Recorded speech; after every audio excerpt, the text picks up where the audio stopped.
Good evening, everybody! Welcome to round 13 of International Sim Racing Organization's 1986 F1 campaign, coming to you from Monza in Italy.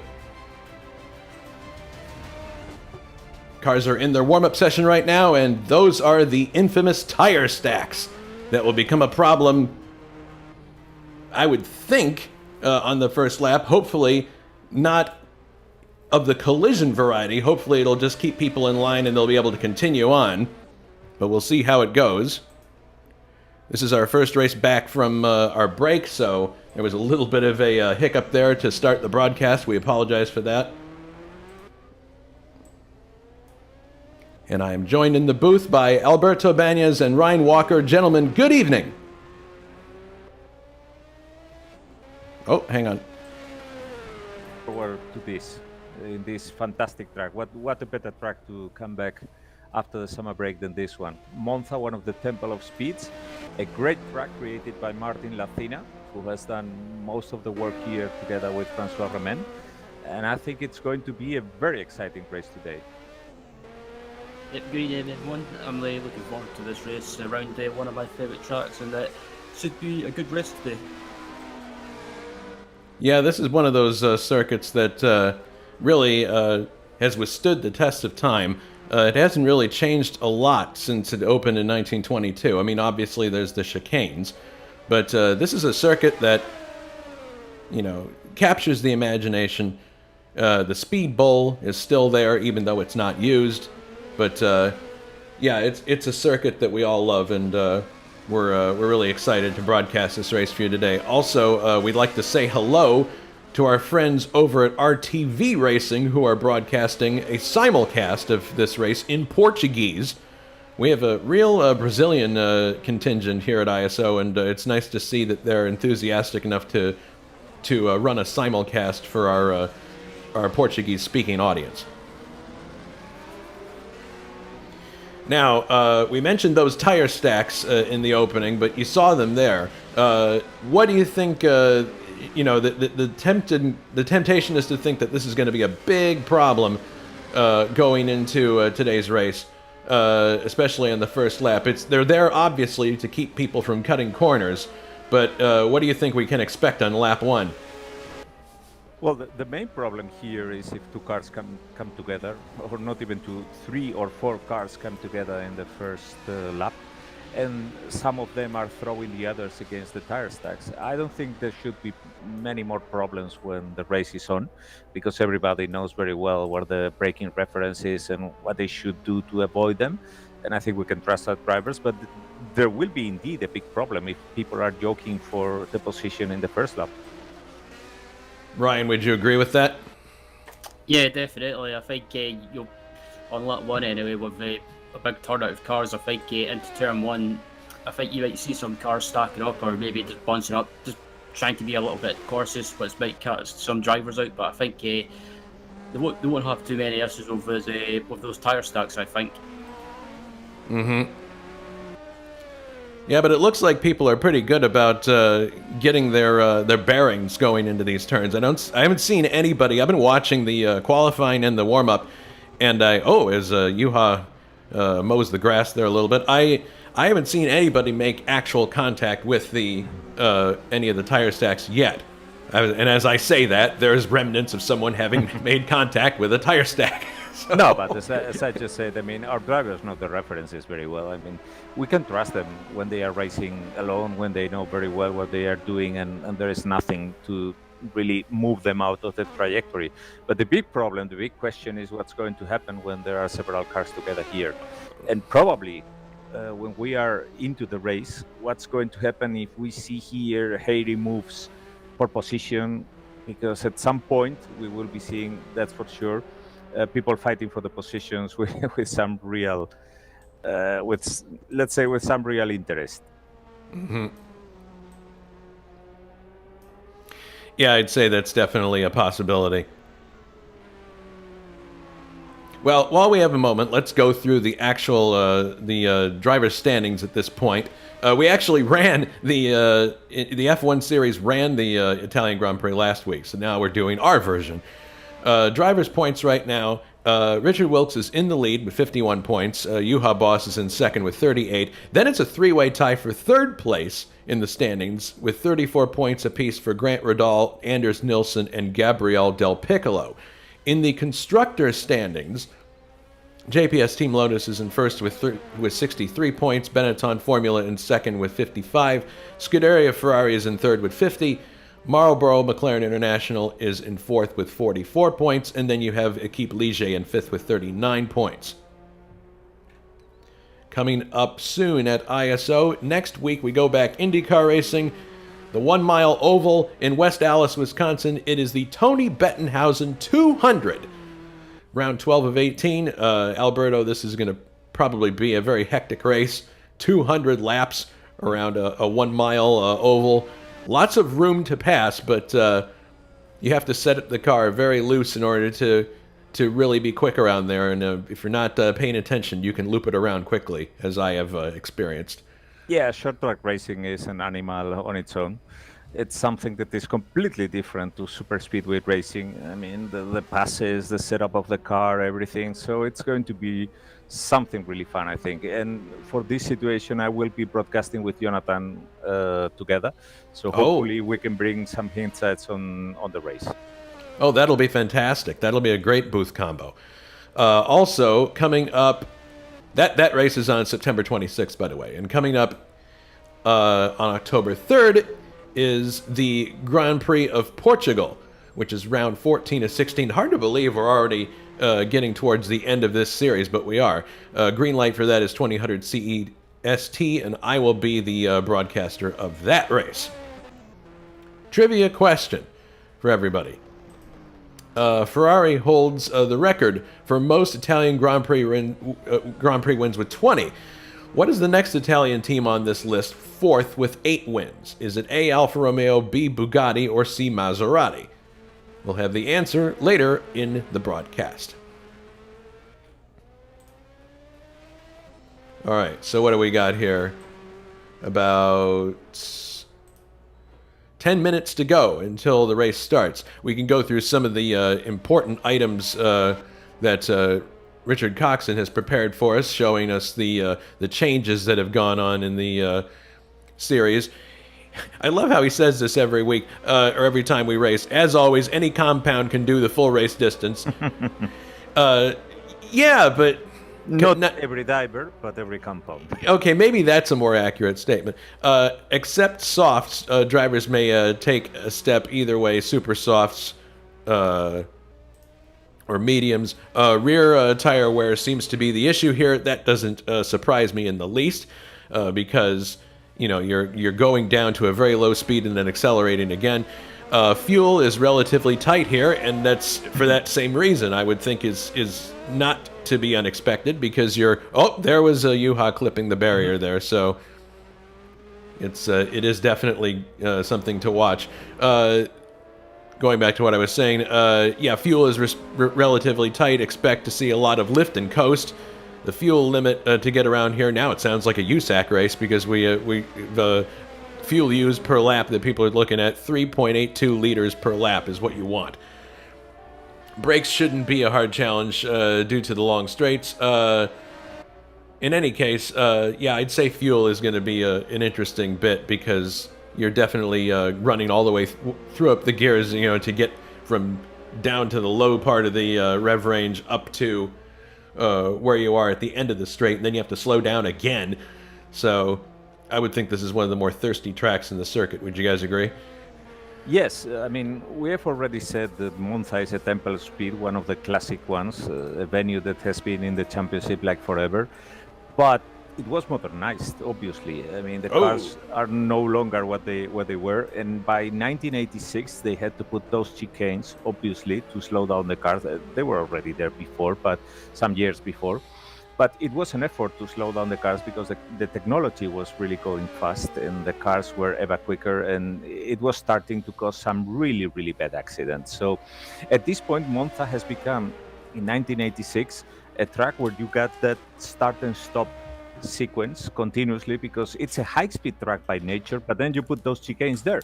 So what you get here is people trying to go with low wings to be really, really quick in the straights, to have better fuel consumption because they have the throttle wide open all the time. But then again, you have to brake, and you have to brake very hard for those chicanes where you're going very slow through them. So brakes are not a big problem, as Richard said, because they have enough cooling. But the traction coming out of the corners, my God, that's something very different, because we got here cars with more than 900 horsepower. They are putting everything on the rear wheels, and that's what's catapulting them out of those chicanes. And there are many of those over the lap. So yes, expect to see people struggling with traction, with the rear tire wear, and with fuel, because as I said, it's by nature an absolutely wide open track. And those chicanes that are interrupting it are not doing it any favors in terms of fuel consumption, because yes, you're not wide open, but you're accelerating, which is probably even worse. Riding on board now with Francois Remin, by design, because Arrows has gotten an update for this race. Both drivers are now back in the A8s. For Italy, the rear suspension was widened to improve traction. Also, Benetton has some updates. For Italy, the BMW engines had improved acceleration from slow corners, which I'm sure is going to help here. Blank off the wastegate and fitted megaphone exhaust during qualifying, so that's another thing. Ligier from Monza. The team has removed the aerofoils behind the front wheels to reduce drag. You see those in broadcasts quite frequently. Let's see. It's a typical Monza thing, and we've been seeing that for ages in all our seasons of Formula One, to trim the cars for the high speed. Yeah, exactly. Remember the Formula 171 season we did? And oh, there yes. were cars with absolutely wingless, simply wingless here. Yeah, that was definitely something that everybody was trying back then, sometimes with very negative results. But when you dangle that carrot out there of extra speed down the straight, it's hard to say no. Minardi, drivers swapped cars again. KO/De Cesaris will be back in the newer M186, and Michael/Nannini in the older M185. Ferrari at Monza has revised turbos for more new, more efficient intercoolers, and Haas F1. Sorry, I just conflated that with the current Haas team. The Lola team at Monza has a water radiators, new C-Cam water radiators fitted, and new suspension with more anti-dive and anti-squat. I know that that's a controversial subject because some drivers don't like anti-dive and anti-squat, but in any case. So Ferrari's horsepower has increased. The engine power now for the race is 942 horsepower, which compares with 925 that they had prior. And Minardi, their horsepower increase is quite modest, just 2 horsepower more, 838 as opposed to 836. So, I mean, obviously, this is a great place to have that extra power for the Ferrari team, and this is their home race. So it'll be great to see if they can capitalize on that. 4 minutes, 22 seconds to go. But those are the main updates for this race. We thank Richard for compiling those for us. What do you all think as far as cars to watch this race, or racers to watch? I mean, obviously Wilkes has had an excellent season so far, but the interesting part about it, we mentioned it in previous broadcasts, is a lot of his drives have been from behind. His starts, to be perfectly honest, have not been ideal in a lot of cases. How is, if you were him, what would you do going forward apart from improving starts? I think he's doing already a pretty good job strategy-wise. I mean, the obvious point that he has to improve is the starts. And here in Monza, I don't know, it's something really hectic, because they start, they go very quick, and then they go into that chicane. It's very dangerous. I mean, this is not a race where you want to really try to jockey for positions here in the first chicane. But what you really want is to make it safely through it. You really want to be, because look, this is a track where there are more than enough opportunities of overtaking. There is a slipstream that is going to help you. There are those heavy braking areas in the chicanes where you can easily outbrake an opponent.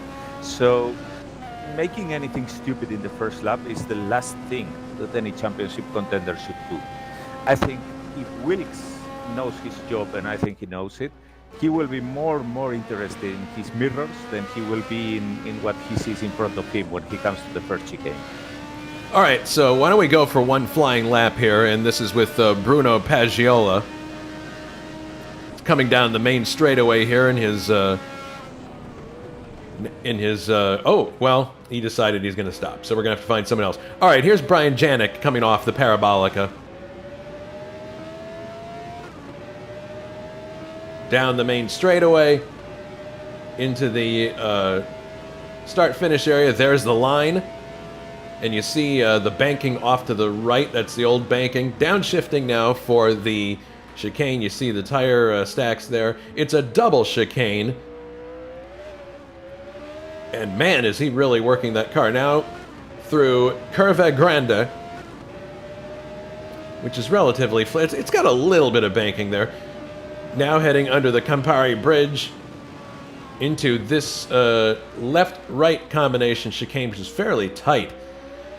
You want to get good acceleration out of here, then heading through the Lesmo curves, Lesmo number 1 here and Lesmo 2.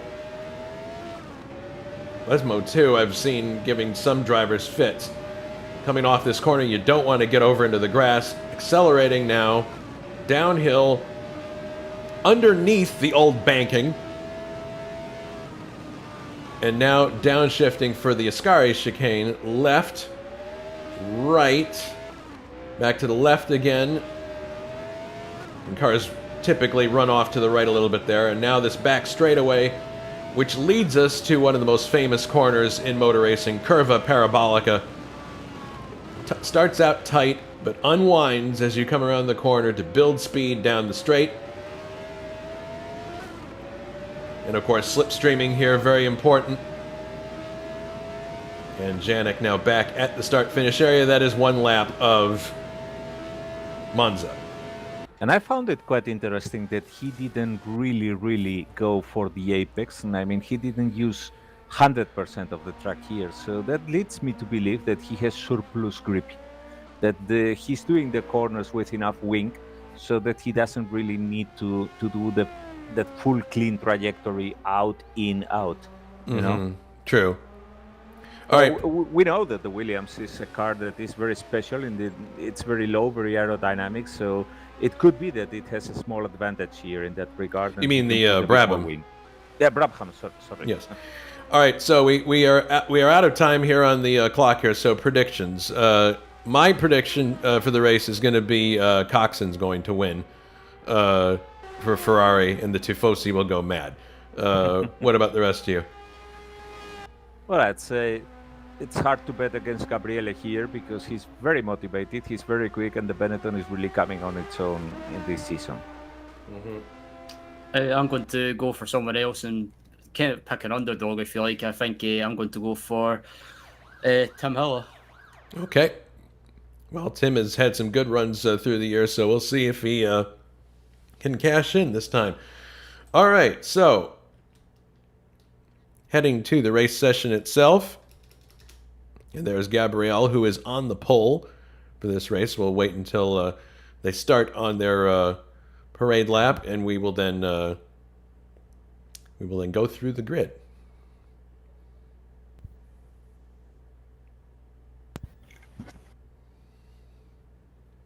The calm before the storm. Okay, here we go.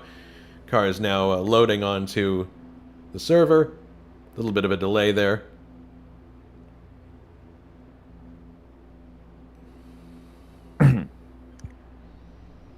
All right, here we go. I have to say, I'm really pleased with this build of Monza. It's not too texture heavy in the pavement portion, which I'm always kind of a stickler about. I'm never a fan of when there's like overly textured pavement because it really plays havoc with the visuals. But this is much smoother, but still looks realistic, which is nice. All right. here we go. Off on the parade lap, on the pole, Gabriel Del Piccolo, Benetton Formula. In the green, multicolored United Colors of Benetton car. In second, Grant Radal, Equipe Ligier. Third, Richard Wilkes, championship leader, John Player Special Team Lotus. Fourth, Tim Hilla, who is Ryan's pick for this race, John Player Special Team Lotus. Fifth is John Team. I believe this is a guest drive in the Tyrrell. Sixth is Bruno Paggiola in the first of the Williams cars. Seventh, Richard Coxon, Scuderia Ferrari. We'll see if that extra horsepower pays dividends today. Eighth is Juha Boss, Marlboro McLaren International. Ninth is David Jakes, Benetton Formula. 10th, Ray Radal in the other Equipe Ligier entry. 11th, Bruno Chacon, Marlboro McLaren International. 12th, Anders Nilsson in the other Ferrari. 13th, Brian Janik, Motor Racing Developments. 14th, Cesarius Slipinski, West Zaxpeed Racing. 15th, Bill Worrell. I believe this is a guest drive in the other Williams. Bill Worrell having a fantastic race in his first time out in ISO competition in the USAC race last week. I don't know if you caught that, but Alberto, but he he came second, I think. Yeah, he had a sensational debut. 16th, Alan Santo, Barclay Arrows BMW, and right behind him his teammate Francois Remen. Mike Olson, Team Haas USA. In 18th, 19th is Oscar Team. In the other Tyrrell, 20th is Francisco Amaral, Jolly Club AGS. 21st, Jules Bouchard, Team Haas USA. 22nd, Luciano Rocha, Motor Racing Developments. 23rd, Michael Drexler, Minardi Team. 24th is K.O. McKeels, Minardi Team. 25th, Fernando Portiero, Osella Squadra Corse. 26th is Jason Whitehead in the first of the Ocellas. 27th is Rodrigo Nascimento. I believe that's how you would pronounce it in the West Zaxpeed Racing entry. Last car in the grid. Cars are coming to the grid. One thing that we definitely need to mention, we want to give a shout out to Barry Lynn Wilson, which, of course, she's one of the major friends of this league and of our broadcasts. Barry Lynn's in the hospital right now. She has a bit of a issue that she decided she needed to check into the hospital for, but she is going to be watching this race from her hospital room, hopefully. And we wanted to say, from all of us here at ISO, to Barry Lynn, we hope you're doing well. We wish you a speedy recovery, and we appreciate your support. We love you.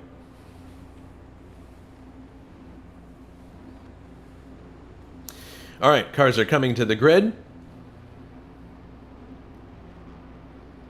And in just a moment, we'll find out how big of a drama those tire stacks are going to be. So everyone stand by. All right, here we go. Stand by for the start of the Italian Grand Prix. And the race is underway. Oh my goodness, look at that. There's a little bit of a delay for Del Piccolo getting away, and Grant Radal has taken the lead, and Tim Hilla is up into second place. Look at that. All right, here we are, heading down to the chicane for the first time. Let's see if everybody can get through here okay. A little bit of a traffic jam here, but it appears that everybody's going to get through with no problem. Look at that. Yeah, they did. Very, very good job by our drivers. I mean, everybody was very conscious of the dangers involved. And for once that Richard Wilkes had a really good start at the beginning, he was absolutely boxed behind his teammates. So that's a shame for him. But anyway, that's Grant Radal in the lead now. Yep, Tim Hilla in second, Coxon third. Del Piccolo is down to fourth after that start. David Jakes is fifth. John Team is in sixth. Richard Wilkes seventh. Bruno Chacon eighth. Ray Radal ninth. And Brian Janik is in 10th. That's a great start for Brian.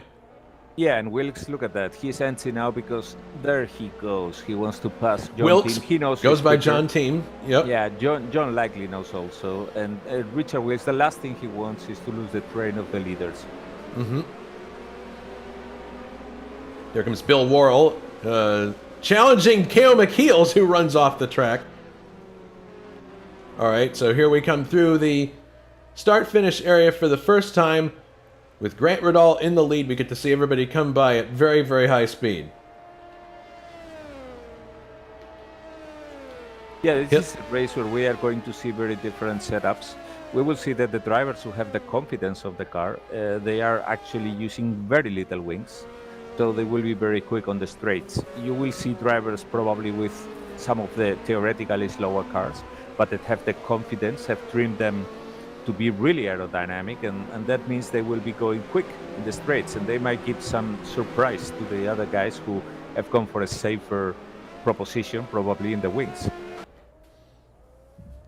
So Grant is definitely ensconced in first place now. Runs a little bit off the track there. Yeah, people are having trouble with the Lesmos, I've noticed, and that probably has something to do with the cars being trimmed out as much as they are. Hilla, after a fantastic start. This is good for you in your prediction, Ryan. He's in second place. Yeah, I did notice that Tim had a great start off the line as well. So did Grant Riddall. So, yeah, good start from both of them. And but it looks like we've had a couple of retirements already with K.O. McKeels and Francois Raymond.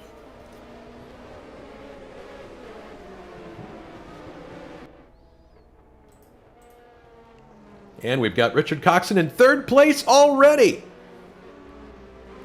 Yeah, that's true. It seems that K.O. McKeels damaged the car, lost the wheel, and had to retire. And I don't know what was wrong with Francois, because his car seems to be complete. Oh boy, look at this. Gabriel Del Piccolo drives by Coxon like he's parked on the main straightaway. So I'm guessing there was boost knob action involved there, but fantastic overtake by Del Piccolo. He's up into third now. But Coxon apparently is not content to let that stand.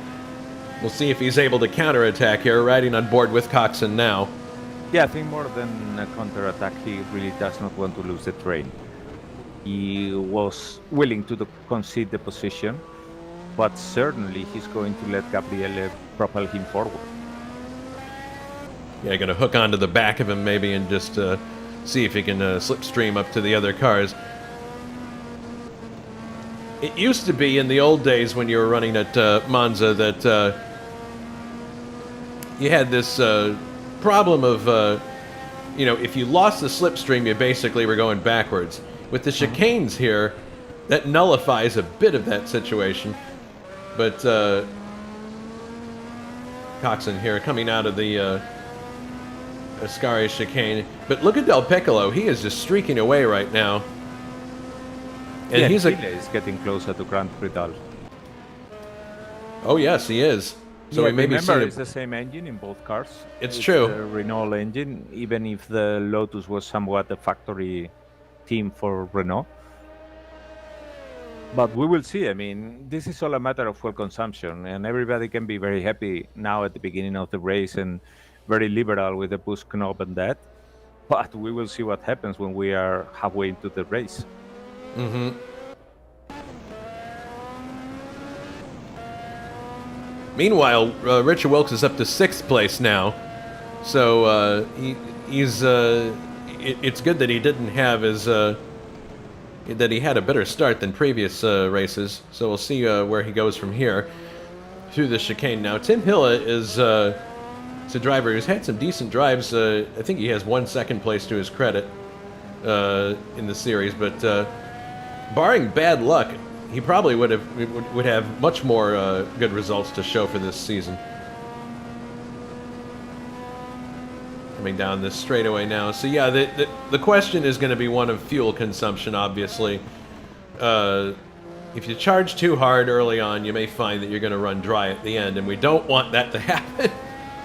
Because we've seen what happens when people run out of fuel at the line. I think it cost some people some positions in a few races this year so far. Yeah, and Tim Hille is now in striking position already. Oh, yes. But do not forget Gabriele Del Piccolo, who is coming very strong from behind. I think that he has now that Benetton really Look at that. Under control. Grant obviously turned up the boost a little bit there because he just streaked away. But there's Gabriel Del Piccolo, fastest lap of the race, with a time of 1:32.368. So yeah, the question will be, how long can... Bruno Padiola is also out with the Williams. Oh, shoot. Okay, yeah.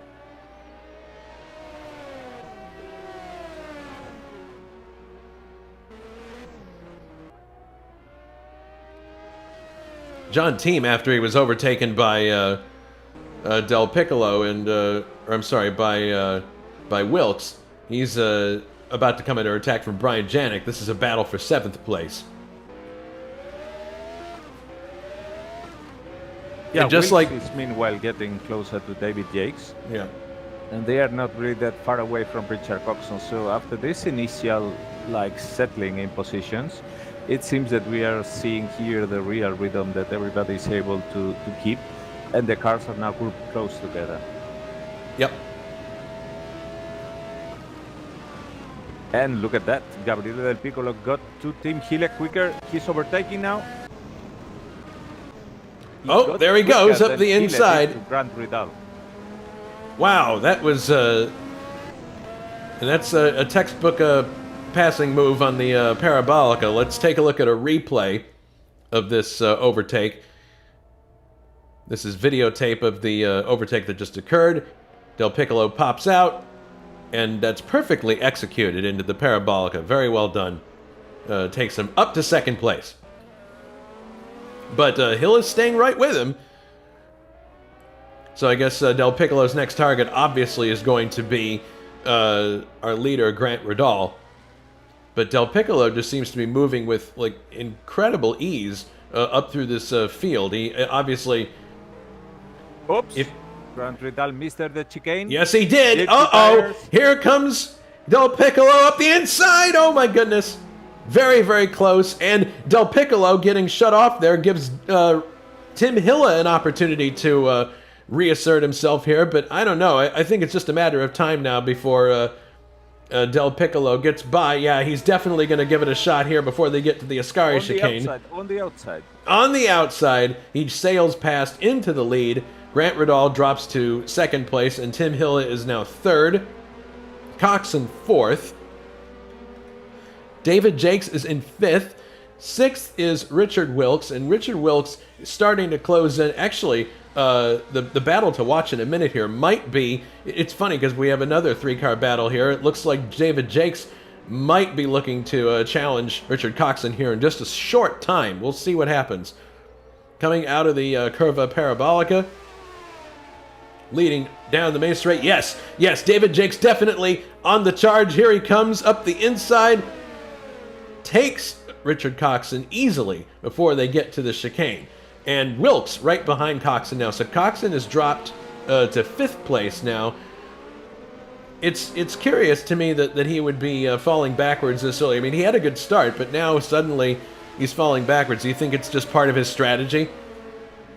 Yeah, likely so, because none of the overtakes that we have seen seem to be something complex.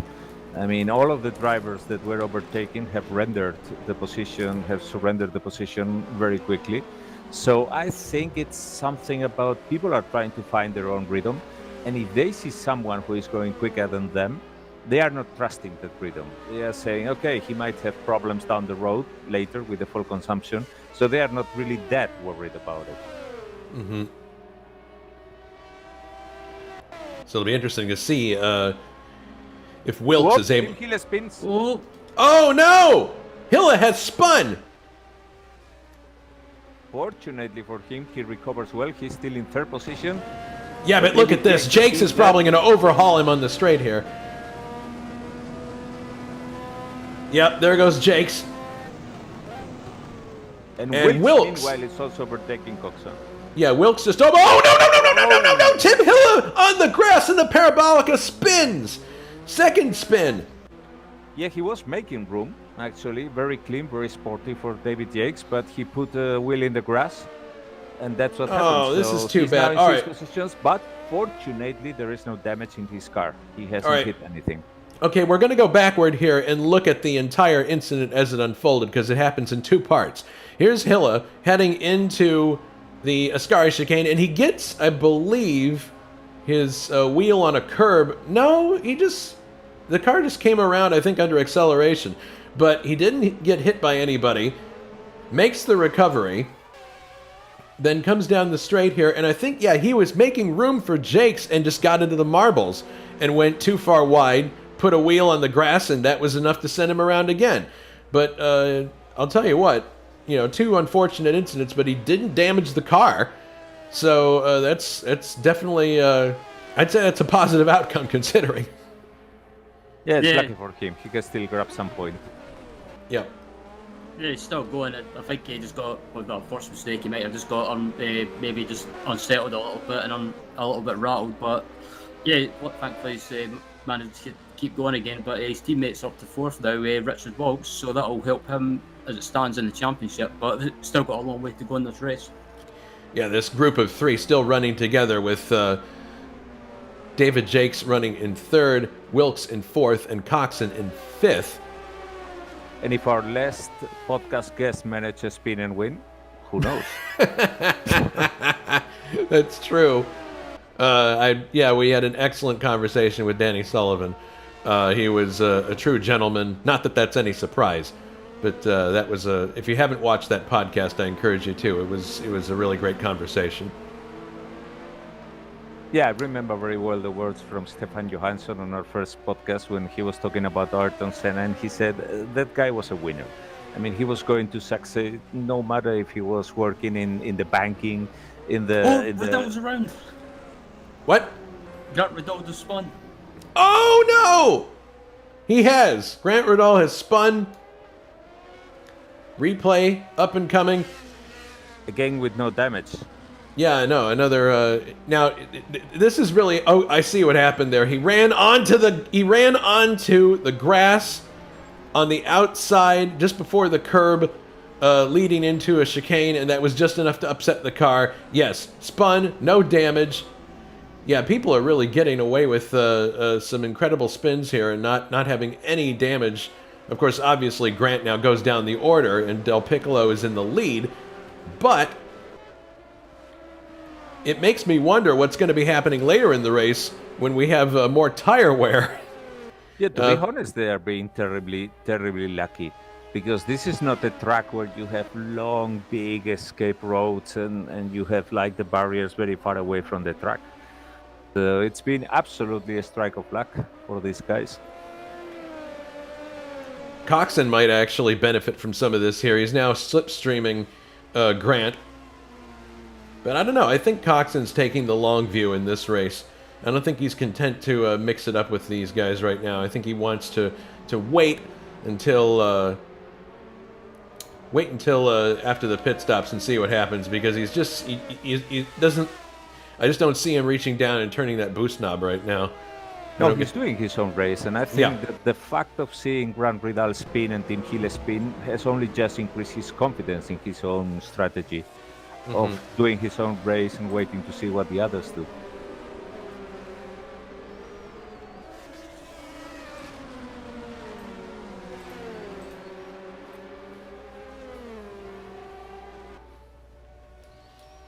Coming now to lap cars, and Wilkes is again very close to David Jakes. Yeah, he is. And as their YouTube chat has pointed out, it is now a 1-2. Benetton's in the front of this race.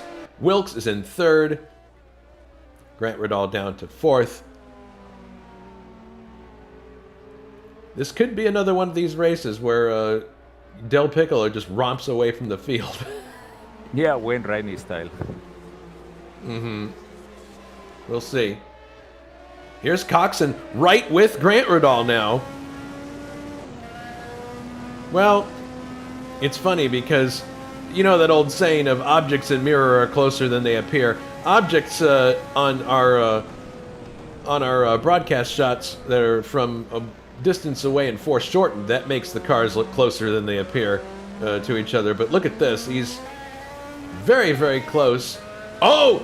Misses a shift there, which is going to cause Grant to streak away. Can't do that too many times here without having some consequences. Yeah, and Monza is a track where you can easily lose some references because remember, the time gap is one thing and the distance, the physical distance is a different one. I mean, when you are going 300 kilometers per hour, half a second gap is a lot of distance. But when you are going 60 kilometers per hour, like in the chicanes, that's a very narrow distance. So the cars visually come very close together in the chicanes, and then in the main straight, everything is like stretched away. And you would be fooled into thinking that they are getting closer, but they are actually not. I mean, it's exactly the same difference. It's just different speed. Mm-hmm. Coming out of the Ascari chicane. Oh, Coxon runs over the curb there, but no harm done. Yeah, we got some lap cars mixed in with this group now. But Jake's in second place. Yeah, I would not be surprised if we're looking at a Benetton 1-2 here. Whoops, Bill Worrell and Bruno Chacon into trouble in one of the chicanes. Coming back to the track, Bruno Chacon. Let's have a look at this replay. Oh, yeah, Chacon was spun around and in the middle of the... Well, Worrell did a good job of... Now, in the middle of the chicane, caught between the leaders. That was a dangerous situation. Fortunately, everything came out well. Yeah, that was scary, but Worrell did a good job taking evasive action to the right. So some more abandonments for you. Alan Santo in the Arrows BMW and Oscar Team also in the Tyrrell are out of the race now. Uh-huh. All right, Coxon actually is now behind Tim Hilla. How did that happen? Coxon got held up by one of the Minardis on the turn 1 chicane. Oh yeah, here we go. This is where it happened. Going back now, this is a replay. So I guess, yeah, he got a little bit held up by Michael Drexler, and that was just enough. Yeah, here it is. It's the turn 1 chicane. Oh my goodness, that was he was fortunate to not have collision there with Drexler, but yeah, that was just enough to get him to lose momentum, and that is what allowed Hilla to power on by. So there you go. That's how that happened. And we haven't talked much in this race about our flying Swede, Anders Nilsson, but he's in a discreet 10th position. He doesn't seem to really be happy in this track. Yeah. Yeah, he's back there in 10th with Ray Radal right behind him. So, yeah, it's funny. You know, some people like certain tracks, others don't. Like, I've been a fan of certain tracks, you know, where I talk to Jonathan Essercliff, occasionally, and he'll be like, I just can't stand this track. And from my point of view, I can't understand why, but it's just, different sensibilities. I mean, there are stories of Emerson Fittipaldi loving the old Detroit circuit downtown, and you look at a statement like that and go, what? How can you love that circuit? So beauty really is in the eye of the beholder when it comes to where you race. And we have another spin, it appears, in this turn. Yes, it is Michael Drexler who is stuck in the chicane trying to get out of the kitty litter. Can he get out? It looks like he's also lost a wing, so that could be a problem. Gonna have to go to the pits and get that fixed. There goes Grant Ridal now, trying to overtake Richard Wilkes. Well, he's going to have a shot here on the main straightaway. Yeah, like we said, same engine on both cars. Yep, there we go. Look at Wilkes taking the defensive line, but here comes Grant right by. Sorry about that, Alberto. No, I think that Wilkes knew very well that Grant was just going to hit the magic knob, and he was not going to enter that fight, and he basically just let him through. I mean, the way he moved to the right, I don't think it was completely defensive. It was more of an invitation, like, okay, do you want that? Go ahead. Let's see how you save the fuel then. Yeah, go ahead. Burn more fuel. We'll see how that works out for you later on. Yeah, I suppose that is what's going on. In any case, that takes Grant up to third place again. I gotta say, like, The further back we look, Tim Hill is 5th now. I can't think of another instance before where we've had a guy spin twice on the same lap and still be in the points. That's pretty rare. That doesn't happen too often. These Ocell is making room for the lead cars coming through. Yeah, Drexler is now also going into the pits for repairs. Yeah, he needs to fix his front wing after that spin. I could just see as he was getting out of the gravel that... And the other thing to consider is if he spends some time spinning wheels in the gravel, what's that going to do to his engine? Yep. So getting stuck in the gravel here is not something that you want to have happen too often. Del Piccolo is meanwhile 14 seconds into the lead, which is very impressive at this point, especially if he's making it in terms of fuel. He's now behind Jules Bouchard. He's going to overtake him. But, I mean, well, with Gabriele, we know how it is. I mean, if you let him go by himself in the front, he's a very, very complicated guy to beat. Oh, look at this now. Here comes Wilkes up the inside. Is he going to overtake? No, he did not. He's looked like he was going to go up the inside of Grant Riddall going into the chicane, but felt better of it. So well, you got look how Tim Hill has approached from behind. And I think that is very telling, because probably Wilkes was expecting Grant to overtake and go away and simply follow him. But it seems that Grant's move was a bit of a gimmick. I mean, he basically cranked the boost up.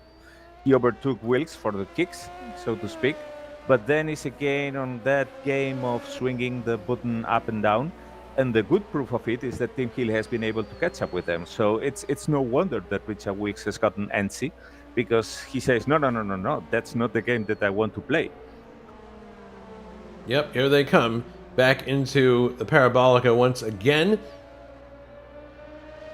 It's interesting, too. I mean, the similar power plants. Here's Wilkes slipstreaming Riddall, but he's going to stay in line.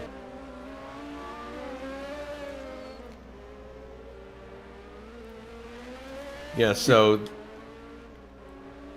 Jakes is not too far in front of this group, but it's going to be interesting to see when the pit stops come along, who's going to pit first, because that'll tell us a great deal, Ryan, about how much fuel everybody's used. Well, actually, no, it won't. Sorry, I forgot. You don't put fuel into these cars, but it will give us an idea of who's been abusing their tires more. Yeah, pretty much. I think at the moment it's the ones that are kind of just taking it easy. The likes of Coxon, for example, they'll probably try and stretch the tyres out as long as possible. But the ones that have been abusing the tyres, maybe just throwing the car around, are probably the ones that are going to have pit early. Maybe the likes of Del Piccolo, for example, and David Jakes. But it'll be interesting to see what sort of tyre strategy that some of these drivers go with. Well, Del Piccolo historically trims his car out even if it's not a high-speed track. So yeah, that's right. It's I would think that that's probably why he's able to be as quick as he is and not be in a situation where he's using up too much fuel, because there's less drag, obviously. So you require less energy to push the car through the air. We got a yellow flag down here. What's going on? I think that Bruno is without the front wing. Oh my goodness! Repairs. There was a car. Coxon is having a really hard time with Brian Janik, who is now up to 6th. Mm-hmm. It looked like someone lost a wheel there, so we may have another retirement coming up here. Not may, we will. But so there are 12 cars on the lead lap at the moment, the last one on the lead lap being Cesarius Slipinski. So that's the next target for Del Piccolo. Yeah, Jakes now is mired in lapped traffic. But look at this. This is interesting. Grant has got Jules Bouchard right in front of him, and he's going to have to find a way by. And he's arrived at the Lesmos, not the most fantastic place to try to get by lapped cars, but now they're coming out onto the straightaway under the... My goodness, what a traffic jam. Yeah, there. big traffic jam. Tax speed. And Tim Healy got the worst of it because He got did. one of the cars in between. Yeah, Hilla has now lost a great deal of time because he's stuck behind the Zach Speed. Oh my goodness, that was a great save.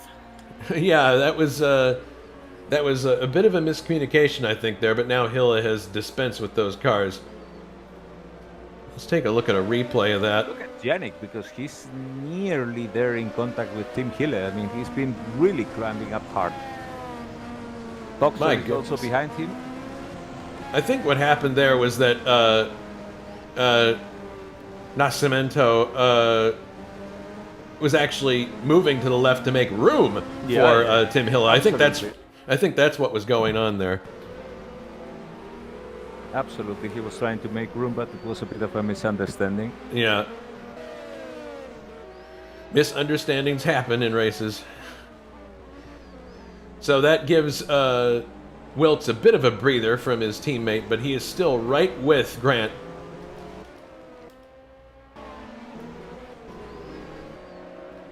And Janik has gotten by Coxon, and he is now into 6th place.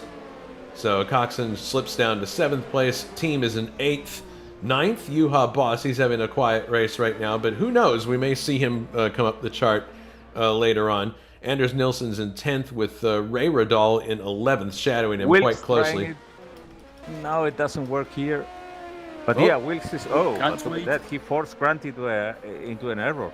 Oh, my goodness. Wilkes is really trying now. He's not happy with being behind Grant. He sees that that's not the race rhythm that he wants to keep. Of course, if he gets by him, then Grant will just turn the boost up again and go back by again. Yeah, that's the problem. When you're overtaking Grant, he takes it somehow like a very personal thing. Okay, here comes Wilkes now. I don't know if Grant is cranking up the boost in the straight. He is too. Or Wilkes doesn't want to waste the fuel, but whatever the reason, Wilkes doesn't seem to be able to make anything in these straights. Probably it's a matter of Wilkes not really willing to crank up the boost, and the proof of it is that Healy is right behind him. And yeah, Healy is cranking it up. Exactly. You're picking the race, Ryan. Showing quite well here and not getting flustered from the mistake earlier. Yeah, it seems he's got his head back into that mindset and just kept focus, if you like. He seems to be closing back up to the rear of Wilkes, but will there be any team orders? I doubt it, so pretty much just go for it. Mm-hmm.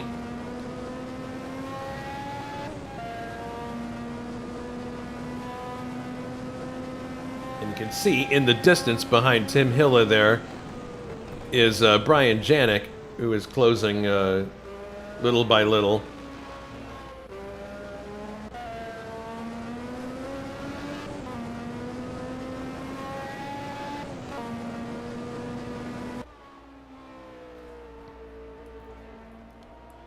Yeah, Bill Worrell making room for this group as they come through the Parabolica.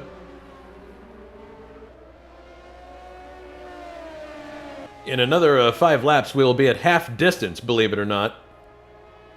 This is obviously one of the races during the year that doesn't take as long to run simply because everybody is running at such high speed. A little bit of a... Oh! Yeah, that was a bit of a touch-and-go situation there, but everybody manages to get through without too much trouble. Wilkes has lost a little bit of ground there to Grant, so I think maybe this is cooled off for the moment. Rocha really did a great Houdini impersonation by disappearing there in front of them. Yeah, he did. Taking it to the gravel. Well, it's really a complicated situation when you are there in the middle of the chicane and all those cars come quick. I don't think he had much of a choice. Wilkes just ran off the circuit at the end of Lesmo number 2, and I'm surprised he was able to stay ahead of Hilla there, but he managed to stay ahead, and he's doing okay now. That was scary. I wouldn't be surprised, gentlemen, if we see... Oh, Ray Rodal is out of the race. Let's see if we can find out what happened here. Or did it happen too far back in the... Yeah, it happened too far back. So apparently Ray has had some kind of calamity. occur. I think that Wilkes is pushing. That's the reason he went out, because look at that. He's now all over Grant Bridal, and I think he's really fed up with the situation and wants to pass him. Here he comes down the main straightaway, but of course Grant is, I believe, turning up the boost as well. Yeah, he's not going to be able to get by him in this lap, or at least at this juncture. But yeah, he's got to be careful though, Wilkes, because he's in the championship lead. He can't get frustrated. He can't let it affect his driving, because we're coming down towards the end of the championship here, and he can't throw away an excellent points-paying situation. Of course, we haven't even come up to the point where we've got dropped scores yet, but look at this. Grant gets around Jason Whited in the Ocella. Wilkes is going to get by. Oh, Whited runs clear off the track. He was trying to make room for everybody, and I think he just got into the marbles there.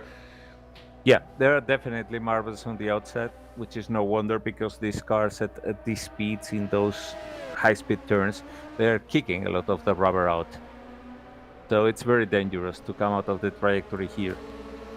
Not in the chicanes, but it is certainly is in the quick turns.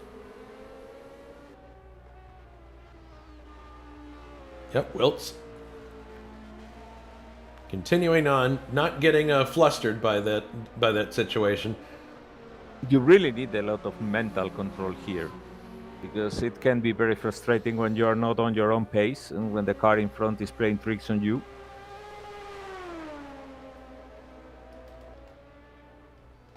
Meanwhile, it's just a clinic out front for Del Piccolo. Yeah, look at Yannick. He's got Tim Hilla now. He does. He goes up the inside, takes the line away. Beautiful pass. Very well executed. It also goes on to prove why Wilkes was really, really willing to overtake Yannick. To overtake Grant Ridal, because he knows that Yannick is coming from behind. Mm-hmm. And now he's in big trouble, because Hilla is his teammate, but Yannick is not going to have absolutely any second thought about overtaking him.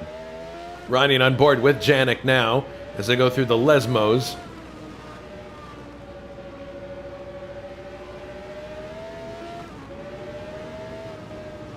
Yeah, it's Janik definitely has this car hooked up. I think it's a combination of Janik liking this circuit and the car being very slim. Yeah, if there is one track that favors this car, that's Monza. Probably Hockenheim and this one are the tracks that favor most that Brabham design. Yes, I would say that's definitely true. But look at Hilla. He's actually staying right with Brian Janik. So, gentlemen, when do we think we're going to see the first tire stops? I think I wouldn't be surprised if we see a tyre stop very soon, or maybe as soon as we get to round about lap 30. That's my prediction. I think we're in lap 22. I think it's safe to say. Whoops, Cesare Lapinski spins there in front of the leaders. Oh boy. He went out to the gravel. I think it's obvious that whoever is going to stop is going to do it half race. There is obviously nobody going for a two-stop strategy, barring those who had some damage and have had to stop earlier, like Drexler or Chacon. Whoops, Grant Ridal again out in the gravel. Oh, but he makes a recovery. But he's on dirty tires now. Let's see how this affects him. Yeah, because if you get the tires all gummed up, it takes a little while. Yeah, he's loose, definitely. Yeah, the car's weaving, but by now I think all the dust has been kicked out. Yeah, he's at the point now where they're cleaned off. That's the problem with Wilkes. I mean, he was not close enough to capitalize on those kind of errors. And I think this is a very complicated situation, because on one hand, you got a driver in front that sometimes makes an error. We've seen that many times, but he's so much hot lapping all the time that if you're trying to follow him, you're risking making yourself errors. So this is a really complicated situation, because if you're close enough to him, then you're risking yourself too much. And if you're not close enough and you're playing it safe, then you cannot capitalize on those errors. That's quite a complicated situation, Ryan, don't you think? What really is in the hands of Wilkes to do here? I think if you're Wilkes at this stage of the race, I think you've pretty much just, before the pit stops, maybe try and go for it and gain maybe some track position, try and gain a position or two. But at the moment, I think he's more than happy just to sit behind Grant at the moment and maybe just save some fuel, because Grant's been using a little bit of fuel by using the boost to try and stay ahead a few times during this race so far. So I think Wilkes is maybe just thinking save a little bit of fuel, and if he's got enough towards the end, and then that's when you start trying to go for it. Yeah, very true. I mean, some undercutting maybe in the pit stop, and also that trying to save fuel. It could work, but it must be really desperating for Wilkes now, because it's, I mean, you gotta have long-term thinking here, and it's so complicated here when you just see that white and blue car in front of you, and there's nothing you can do. Yeah, it's I've been in situations like that where you're stuck behind somebody, and you know that you could engage them and turn the boost up and go for it, but then at the end of the day, you're like, but yeah, I'm robbing Peter to pay Paul. Yeah, I'm not taking the long view. You know, and certainly this is one of the quicker races of the year, but you have to take into account, you know, if you're going to finish the race, you have to have fuel to do it. So, and speaking of that, with Gabriele Del Piccolo 14 seconds out in the lead, you gotta wonder how he's managing to really save it. well, he has an affinity for these situations where the car is very loose and very free. I think, and you guys tell me if I'm wrong, but I think this is another situation of a driver really coming into his own, just with the combination of car. Gabriel had some decent performances in the start of the year, but now all of a sudden he's just taken off like a rocket ship. Drexler is out against the wall in, I think it's between the Lesmos. We're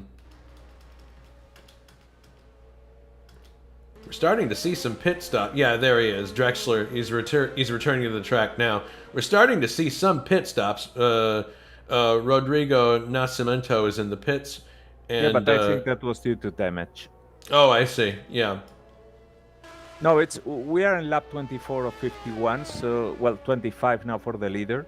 So I think in the next two laps we should be seeing who is going to do a one pit stop strategy, and well, maybe who isn't going to even stop. That would be a curious situation. People not stopping at all.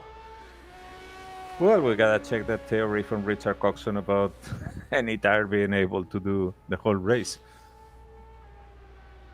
I still don't understand that notion. It's a trade-off.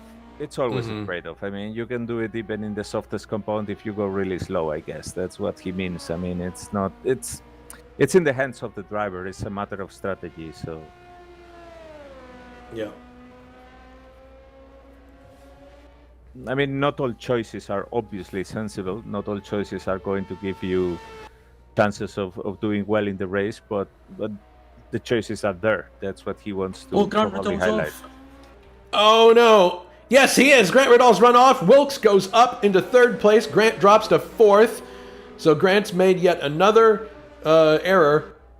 And it looks like Janik is going to capitalize as well. Janik right on the back of Grant Riddall, accelerates down to the chicane, and yes, he goes up into fourth place with ease. Grant down to fifth. My goodness. Well, that's a change of script. If Wilkes was getting frustrated about being behind Grant Riddall, he doesn't have to be frustrated anymore. And Grant is signaling the pits now, by the way. Oh, interesting. So it could very well be that the tires are absolutely shot, because well, look at that. I mean, the car is absolutely loose, and I think what happened to him... Oh, no. He's not going in the pits yet. No. But I think what happened to him is that because the tires are off, he turned too late into the corner, and he was basically entering the area of the marbles, and that's what kicked him out. Mm-hmm. You gotta be really precise here in this very quick corners, because if you enter the marbles, it's like running on ice. Yeah, we've seen what can happen when you're trying to be nice and let the leaders by. If you're not careful, you can doom your own race by running too wide. I don't know if Wilkes would have preferred to have Grant in front or Brian Janik behind. Oh, yeah, that's a fair point. It's not comfortable either. Yep. Grant sticking really close to Janik now, but... And Wilkes is signaling pits also. Mm-hmm. Interestingly, none of the other leaders, I mean, Del Piccolo and David Jakes are not signaling pits. Wilkes is. Grant is. We will see what happens in the next lap. It's going to be a busy pit lane here in a few seconds, I think. Yeah, Richard Wilkes coming down to the Parabolica. Let's see what happens now. He's probably heading for the pits now. He's hugging the inside line, so it appears he is. Yes! In comes Wilkes. And no, Janik and Grant are going to keep going, so... Okay, so let's see what tires is Wilkes using. C's. C compound, that's the soft one. Yep. Not the super soft, but soft one. Very quick pit stop, that was good. Yeah, because there is that variable amount about the... oh, man, that foreshortened shot made it look like he was going to... Janik is now signaling pits. So the order now... Goes in.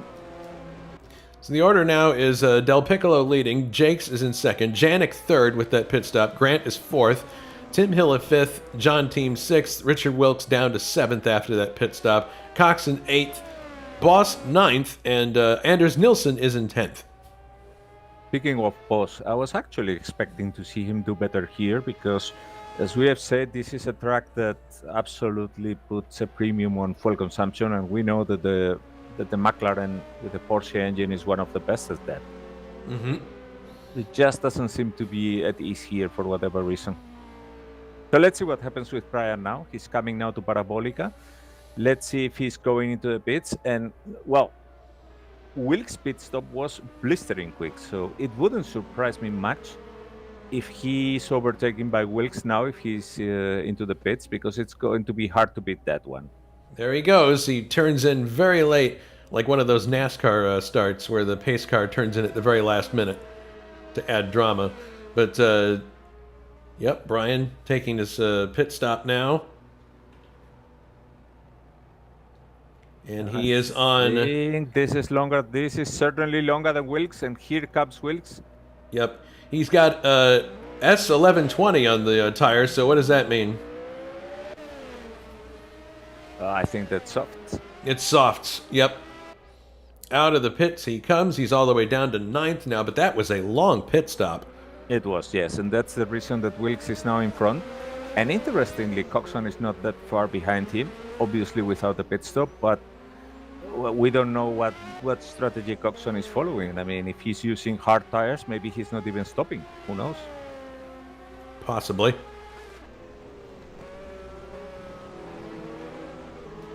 Whatever the case, the leader has not stopped yet, and neither has the other Benetton. Yep. Del Piccolo going for another lap, so, my goodness. The performance of these Benettons in the latter part of this season has been fantastic. I mean, the drivers are first rate. We know that.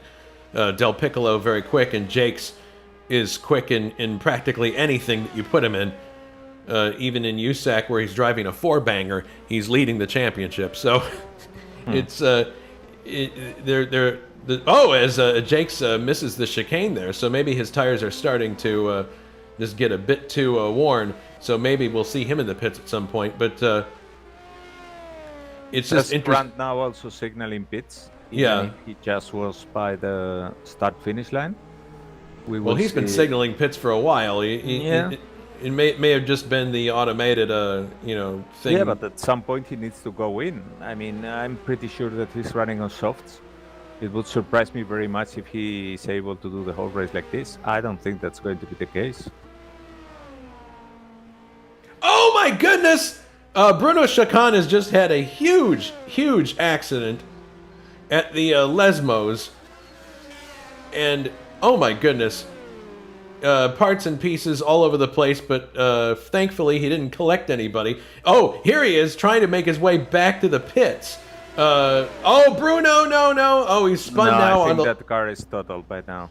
Well, Bruno is now in a very precarious situation.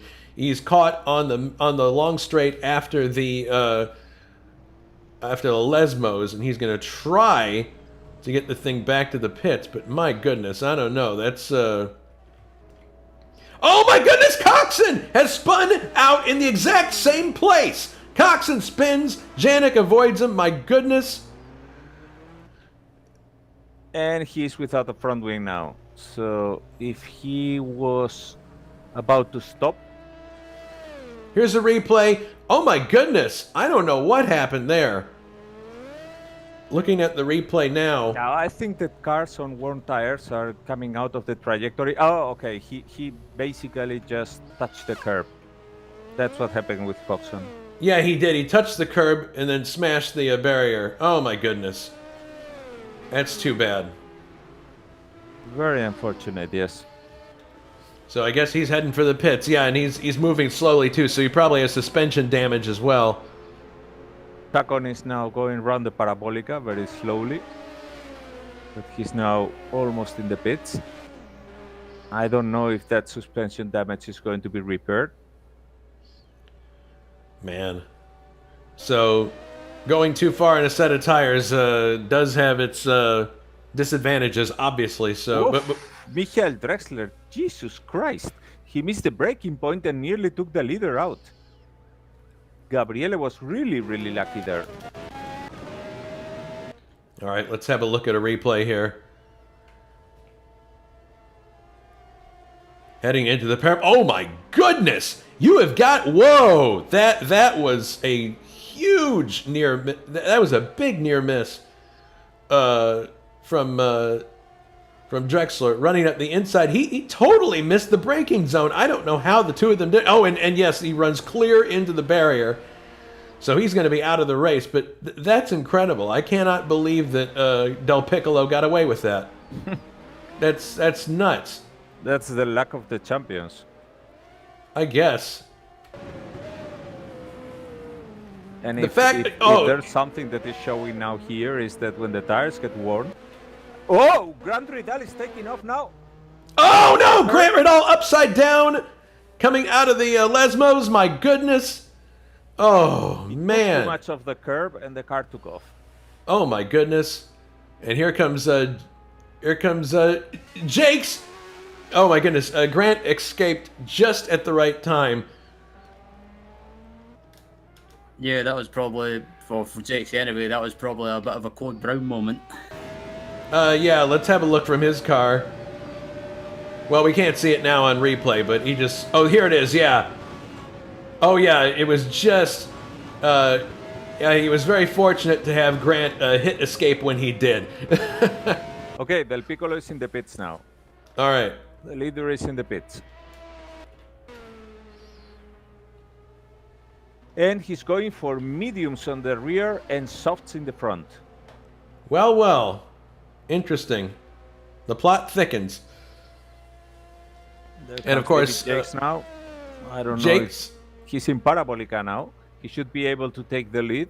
Yeah, he should be But at this of point. But course this is a long pit stop. Yeah, but he's going to have to stop Del Piccolo. anyway, I guess. So. No, it looks like Del Piccolo is going to hang on to the lead here. Okay. Well, that shows how much of an advantage he had got. He had a massive advantage. So Del Piccolo makes his pit stop, stays in the lead. Jakes is in second. Wilkes is third after his pit stop. Fourth is Tim Hilla, who I don't believe... Has Tim Hilla stopped yet? I don't think so. No. And Okay. Wilkes, I think, must be rubbing his hands now because he's in very well positioned now.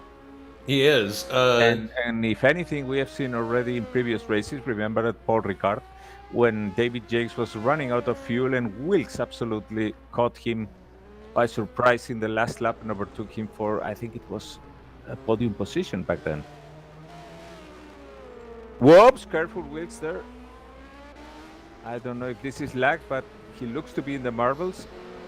No, that must be lag for me. Oh, Bill Worrell just had a bit of a incident trying to let John Team by, but hopefully he didn't damage his car doing that. And there you see the two Benettons with Del Piccolo in the lead, Jakes in second, Wilkes in third. In this long shot here, you see Tim Hiller there arriving through the chicane in fourth, and Brian Janik is fifth, so he's having a very good race after that pit stop. And Juha Boss, very quietly, has risen up into the points. He is in sixth. So Del Piccolo is now 4 seconds in front, but Jakes hasn't done a single pit stop yet. And what we need to know is if Jakes is on a no pit stop strategy or not. Because if he isn't, he really is in striking distance with Del Piccolo. Yeah, no, it's true. He may very well be on a no pit stop strategy. And if that's the case, we'll have to pay close attention to the number 20 car and see if he starts to make a late charge here. So, if you're Wilkes now, like Ryan, if you're Wilkes now and you've got your car placed really well, if you're going to make a charge, when do you decide to do it? When do you decide to show your hand? I think it's pretty much now you've got to try and make a charge. I mean, but on the other hand, Wilkes has to think about the championship with him leading it. So even if he finishes third, it's still, it's not a win, but it's still the points at the end of the day. And like Alan Prost used to do, he never won every race, but he finished well, or tried to finish the race and pick up as many points as he could, and it helped in his championship winning seasons. Would you agree with that, Alberto? Yeah, absolutely. Absolutely.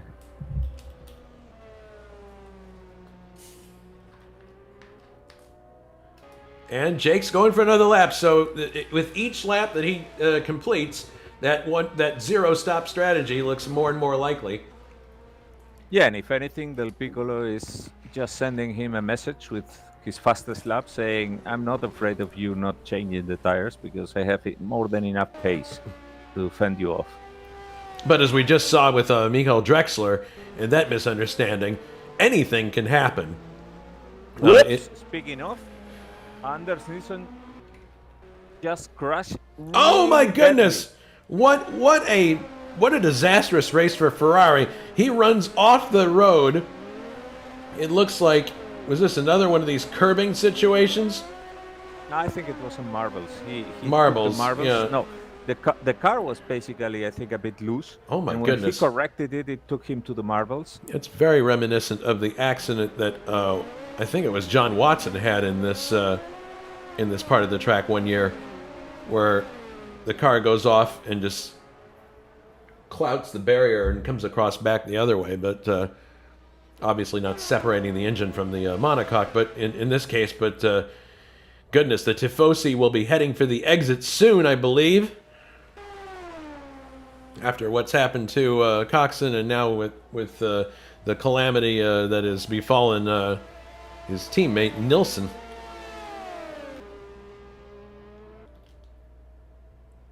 There are tires all over the place where that happened. My goodness. Lots of souvenirs there for the Tifosis in the shape of carbon fiber pieces. Yeah, I remember going to MIS one year, and I believe Parker Johnstone, he was driving the Motorola car, and he had a massive accident on the back straightaway. Obviously was okay, because I can tell the story now as a fun story, but we were camped out in the infield, and on our way back to the van where we were camped out after the race, we looked across the track in like right next to the fence, and there was a whole bunch of carbon fiber pieces left over from the car, and people were collecting up souvenirs. So a little bit more interesting than the marbles that you can pick up on the circuit.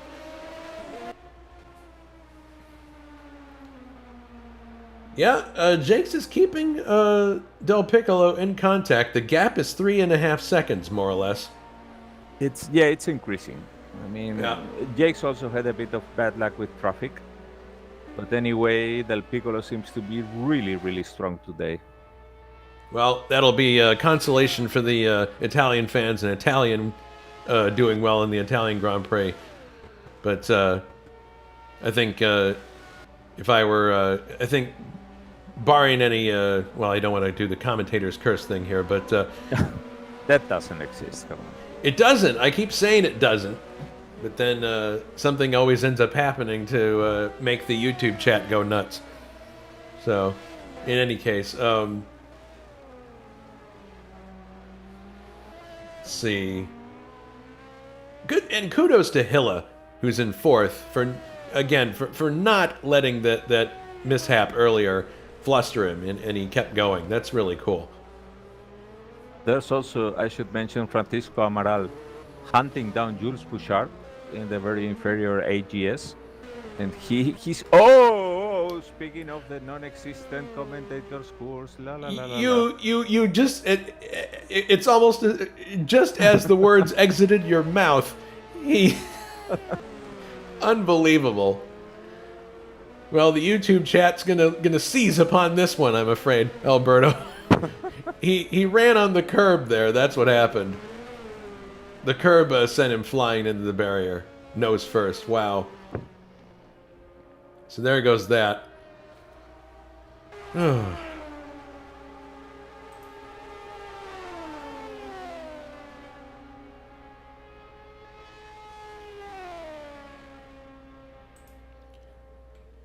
Yeah, it's some people are saying in the chat that this is where David Yunt, Wilkes can only beat himself now. That is one way of looking at it, for sure. So with Amaral out of the race, that is going to bring actually Coxon up to 11th place. So he is rising through the standings again, but he's probably not going to be able to score any points going forward. But that spin was very unfortunate. Oh, wait a moment. Wilkes is in the pits. What? I don't know what happened, but Wilkes is in the pits. Interesting. And Tim Hill is up to third now. Yannick is fourth. And Juha Boss is fifth. I don't know what brought him to the pits. Yeah, I'm looking at...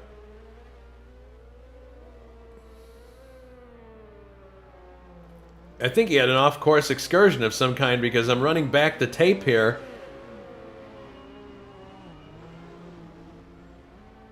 Yeah, he did. Speaking of off-track excursions, Rodrigo Nascimento just is driving a Formula Ford. Oh, boy. Yeah, here's the replay. Wilkes, oh my goodness, he had a lockup of the wheels and was very lucky to not get collected by Tim Hilla. And then he comes to a dead stop. I don't know what's going on here. Then he spins up the tires again. He's coming through the parabolic, and then I guess he decides to stop for a different set of tires. Maybe he had some flat spots, and it was absolutely undrivable by now. Well, in any case, that sends him all the way down to 6th place. Boss is 5th.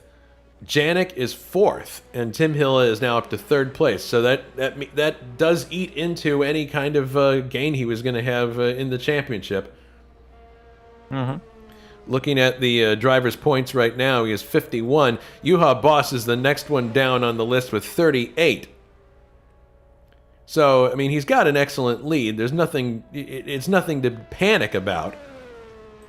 But no, especially when you think about the drop scores. But the people who are really going to be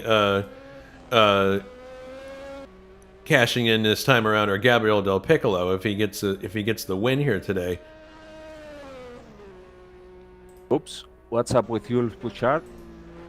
Oh, also without wings, driving a Formula Ford. Oh, there it is. Yeah, and there in the straight. Oh, now he's lost his yeah, he's lost both wings now. Formula Ford impression.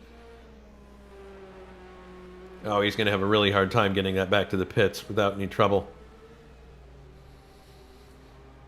Oof.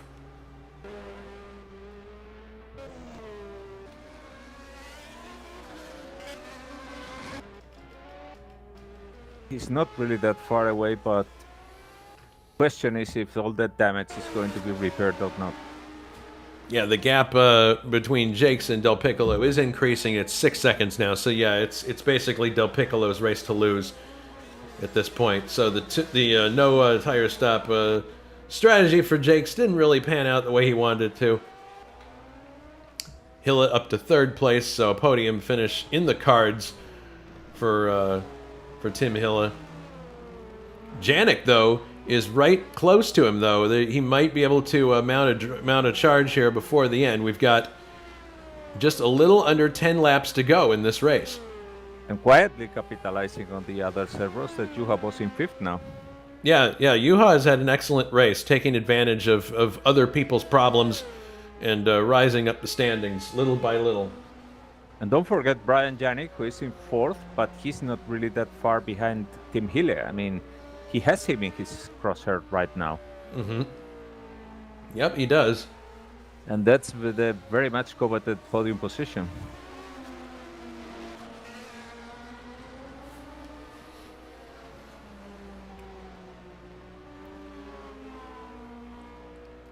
So Wilkes is in the lead of the championship, but I'd say very much the driver of the moment is Gabriel Del Piccolo. I mean, if he had found this form earlier in the championship, we might be seeing him leading the championship at this point. But found that form a bit too late, I think, to probably challenge for it. But it's been really fun to watch him come into his own with this car.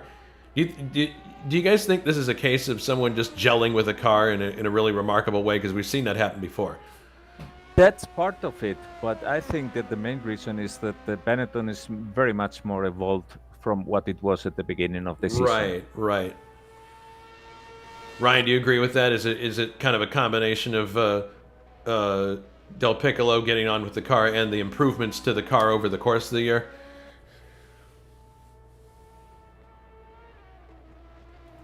Yeah, I think it's quite possible. I mean, there's also that, but also on the other hand as well, it could be down to practice as well. But how much practice he's putting in with this car, because that definitely helps as well. But I think Bill Worrell out of the race, and that's too bad because he was in 9th place. He was going to be possibly in a top 10 finish. That's a shame, having made it so far. Let's see what happened here. I think he just missed. He might have just missed his braking zone, but I'm running it back here to have a look. I think he just got into the marbles. Yeah, he got into the marbles and it just sent the car off, and he's doing everything he can to haul it to a stop, but he can't before the barrier comes up. That's too bad.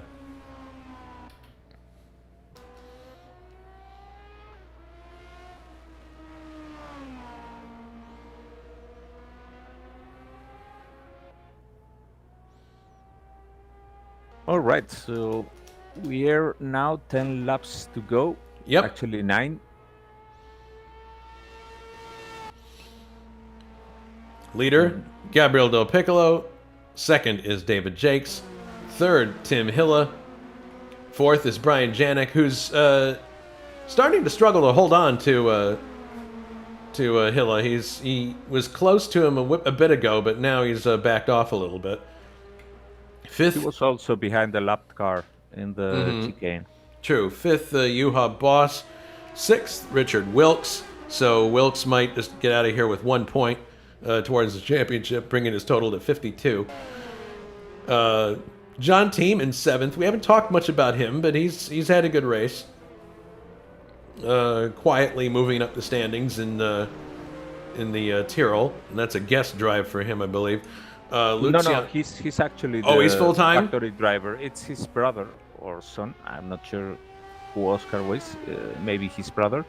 That was the guest drive here. Oh, I see. Luciano Rocha in 8th place. So another good performance by Luciano. He's also had some good performances in USAC. the other Sunday series that we have. Coxon soldiering on in 9th place. Must be said that, you know, he doesn't park the car. He keeps going.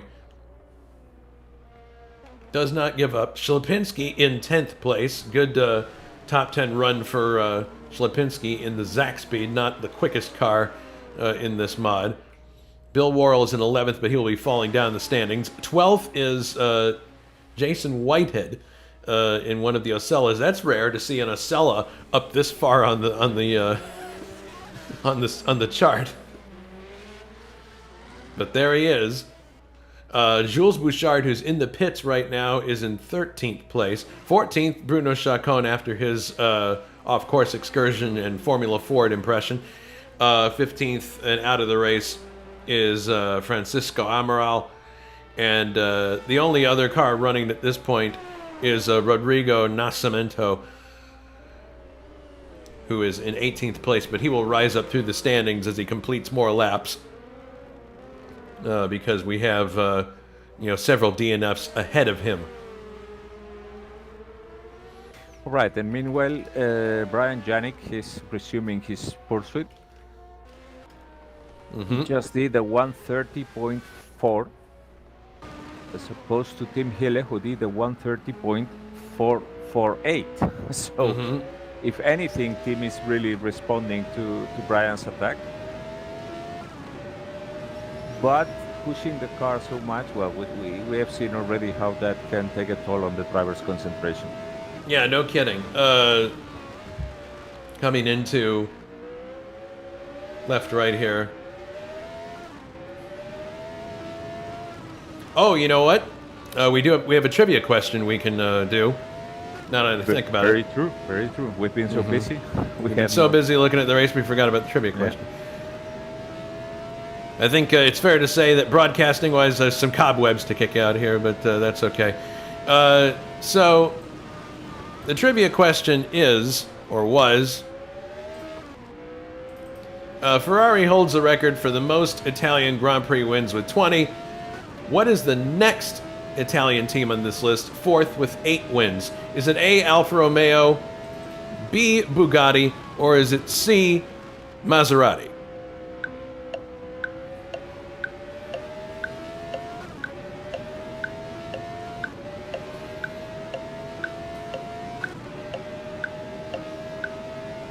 All right, time is up. What do you guys think? I'm going with Maserati. What about Ryan? What do you think? I've no idea, but I'm going to take a guess and go with Alfa Romeo. You are correct. It is Alfa Romeo. I can't believe that. Yeah, it's true. That was a lucky guess. Sorry, Alberto. Okay, I thought Bugatti, not Bugatti, because Bugatti was very, very successful, but in Voiturettes and not in Grand Prix. But, well, I thought Maserati had been more successful than that. The Fangio and all that. Anyway. All right. It was an Italian brand anyway. Don't forget that coming up next week, the Tony Bettenhausen 200. This is a race I'm not looking forward to too much, but in any case, it should prove to be an exciting race. Thanks to Alberto for being the color commentator for this one. That'll definitely add to the broadcast, and I'm sure there'll be plenty of historical anecdotes to be able to offer. And Yeah, then it's always great to be able to broadcast with Jonathan. yes, And well, a Milwaukee Mile short track racing is always full of action, as we know. and then we have the Portuguese Grand Prix coming up on the 3rd of October. I will be broadcasting that one.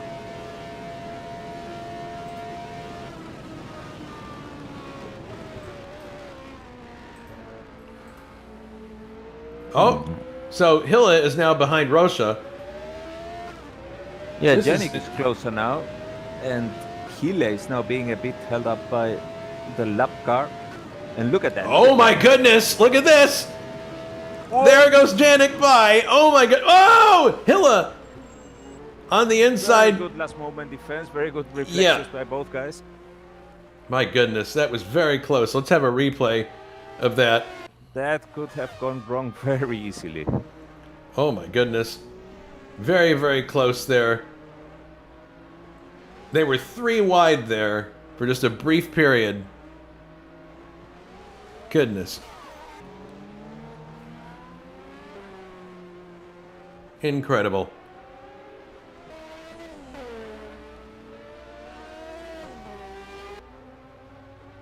All right. So can Janik mount another charge before the end of the race here is the question. Or was that it? There are more lap cars in the horizon, so I'm guessing that's going to be the case. Whoa, look at Hille. Car weaving absolutely in the worst possible place because he's coming out of the Parabolica and you Oh, need man. all the that you can get there. Oh to no! get the top speed. What? Is he trying to break the slipstream? Is that what he's trying to do? I don't know. Oh, confused Brian Janik, but I don't know if he confused himself even more. Bouchard is the next car. Uh-oh, this is not good for Hille. He got Oh my goodness, Bouchard launches into the air. My goodness. Well, whatever the case, that was another Houdini move. He basically disappeared in front of everyone. It has Replay. not affected the outcome of the race, so... Good grief. This was another curb incident. If you look, he touches the curb, it gets air under the car and launches it into the barrier. Yeah, Wilkes has said it many times. If you're playing with the right heights and you have the front and the rear too close, if for whatever reason you get the rear lower than the front, you're going to pay dearly for that if you're at some speed. I guess it's tempted him to nearly drag the bottom of the car on the track because it gives you more grip, but you're playing there with fire. Yeah, because then if you just nudge the barrier, or sorry, the curb just a little bit, and these are pretty high curbs here at I found Monza. it quite interesting that most of the drivers are clipping the apex of the turn a good half a meter or half a yard away from the curb, which is quite telling of how afraid they are from rising the wheel there. All right, look at this. Janik is closing in on Tim Hille once again. Might have one more shot before the race is over. And there are lap cars ahead. There's Nascimento just ahead of Hille. Yeah, and that's certainly not the race finish that Hille would have hoped for. Well, he gets by Nascimento with no problem there. And now Brian Janik is getting bottled up behind him in the Lesmos, which was not fortunate. Now he's going to power on by. Yeah, Nascimento actually left him some room, but I think there was not enough grip to make it.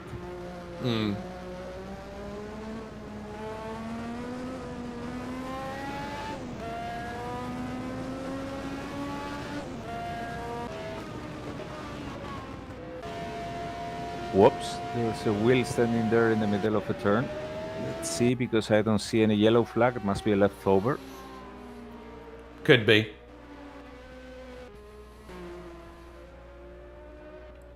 So Ryan, your pick for the race isn't going to win, but I got to say, I think he justified your confidence in his driving today. Yeah, he had a few moments where he ended up falling back and then coming forward and then falling back again. But yeah, he's managed to keep his head together and get back up into the top 3. And he was under a bit of pressure there from Janik for a bit, but he's kept his head yet again and managed to pull a little bit of a gap. Interestingly, you see Jake's there in the foreground.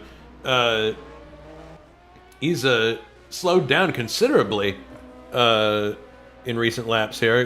The gap's 13 seconds now to Del Piccolo. And oh no! Jake's has run off the track! Jake's lost his rear wing! Unbelievable! Ah, my goodness. I don't believe this! That Replay. car is crippled. It marbles and the car's crippled. He hit the barrier. Oh my goodness. What a disastrous outcome and the worst possible time for it to happen. He's trying to get back to the pits And I think he's, oh my goodness, he's off the barriers again. I think, oh, and he's out of the race.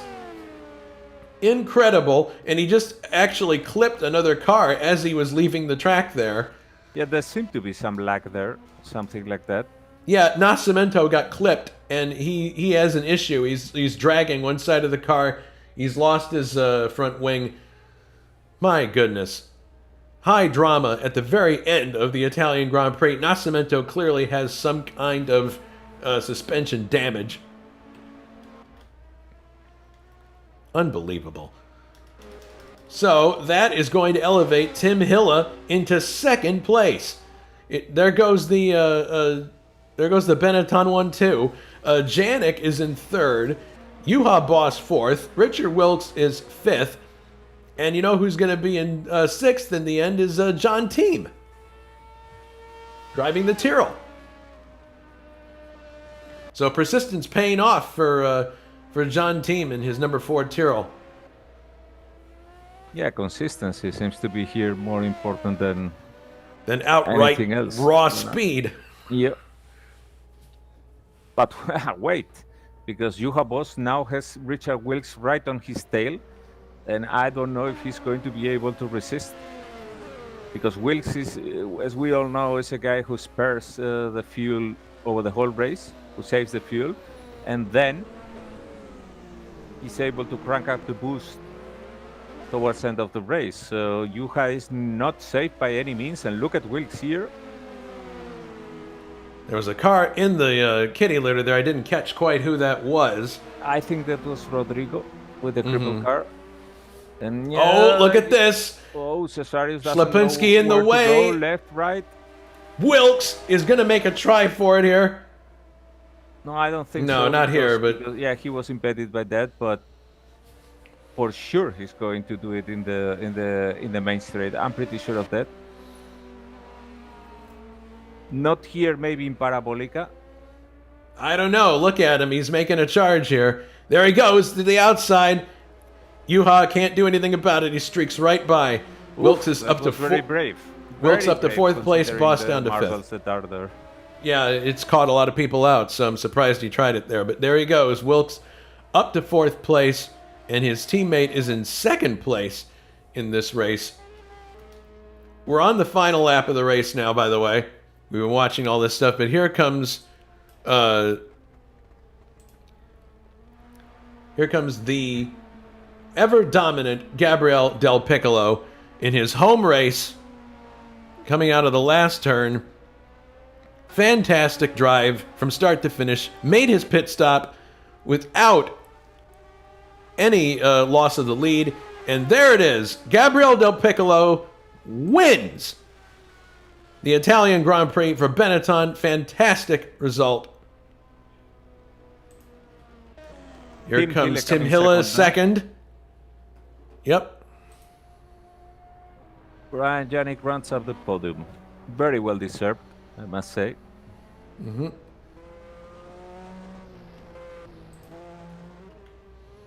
Yeah, Janik drove an excellent race the whole day. Here comes Wilkes, and he's got Juha right behind him. And if Juha's going to make a attempt, here's the chance. Yeah, I'm betting both kept the boost cranked up to the maximum possible. Ooh, let's see what Juha can do here. Let's see what the traction of the McLaren is. Now that Renault engine is going to prevail. Yeah. But it's going to be very close. Really hairy. Very close, but Wilkes finishes in fourth. Juha finishes fifth. Sixth and already in the garage area is John Team. Seventh for Luciano Rosa, just outside of the points. Eighth for Richard Coxon. Respectable drive given what happened earlier. Ninth for David Jakes, but of course he's out of the race. 10th for Slapinski. 11th, Jason Whited. 12th, Bruno Chacon. 13th, Jules Bouchard. 14th, Bill Worrell out of the race. 15th, Rodrigo Nascimento. And I believe that is the last car running in this race. The rest were all retirements, unfortunately.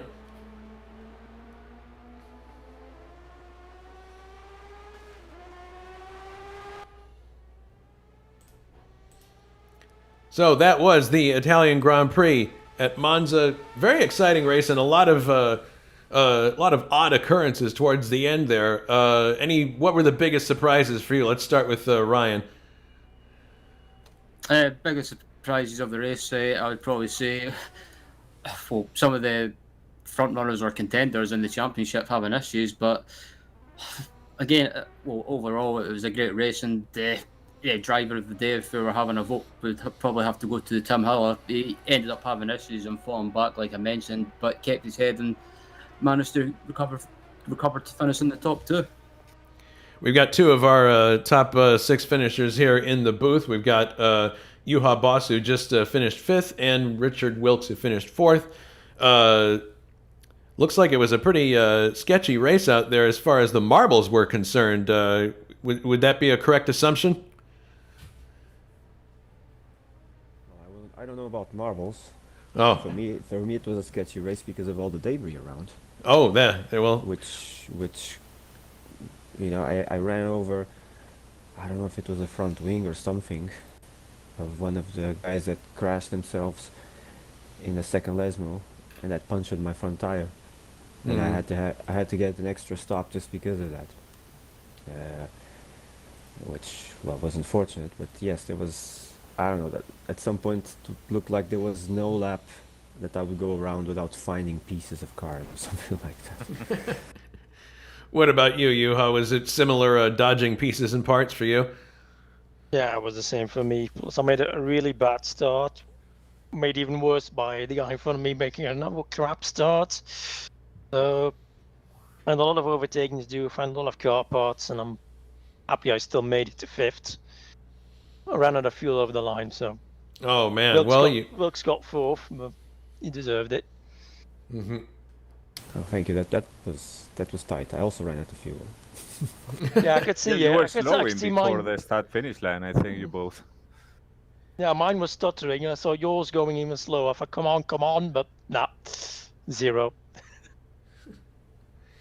And we are also joined by the winner of the Italian Grand Prix, Gabriele Del Piccolo. Gabriele, your impressive streak of wins and great performances continues.